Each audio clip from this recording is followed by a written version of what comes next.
During a Wednesday interview with CNN's Alisyn Camerota, former aide to President Donald Trump Sam Nunberg refuted Roger Stone's claim that his meeting with Julian Assange of WikiLeaks was nothing more than a joke. Nunberg explained that he knows that he did nothing wrong and that the only way he could be in trouble is if he lies. So, he told Camerota that he hadn't heard from Stone for a few weeks. When he called to check in, Stone explained, "Oh, I was with Julian Assange. I met with Julian Assange." He also noted that he knew there would probably be an investigation if the Democrats won the election, but the fact that Trump went in there is still an investigation, he called a real accomplishment. "I warned Roger repeatedly during the 2016 summer, do not associate yourself with Julian Assange," he claimed. For two reasons. One, at that point, it seemed pretty obvious that Hillary Clinton was going to win and there was surely going to be a special counsel into these matters. If there was a Democratic majority, in either body of Congress, then he was going to be called. Little did I know that Donald Trump would be elected and we still have a special counsel. But, when it came to Stone's meeting, Nunberg wouldn't say what he thought Stone meant by the claim he met with Assange. "I don't want to get into the specifics, but, the emails Roger told me were coming out. Roger told me the emails were going to be about the Clinton Foundation. I asked Roger if Assange had any new information about Benghazi.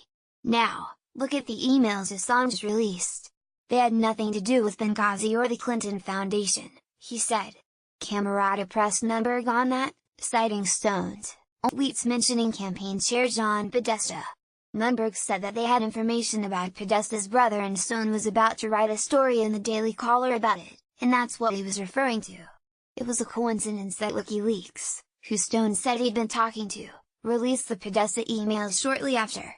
Nunberg said that the prosecutors should only consider financial things from the moment Trump went down the escalator and announced his presidency, not the things leading up to his decision to run or any previous dealings with Russia. He complimented Special Counsel Robert Mueller's team as professional and urged Trump to sit down with him if he really intends to move the investigation along, in a faster way. He went on to discount Trump's claim that the investigation is a so-called witch hunt. "When I was first called by the FBI agent, the Tuesday after the Michael Wolff book came out, I was actually frankly rude to him," he confessed. "I hadn't looked into it that much. I stayed away from it. As I have to do, one as a lawyer and one in general in New York, I looked at what the other side is saying. There was a book called Collusion by Luke Hardy, and things like that. Donald Trump, had he just fired former FBI Director James Comey and stick to the Deputy Attorney General Rod Rosenstein rationale in that memo.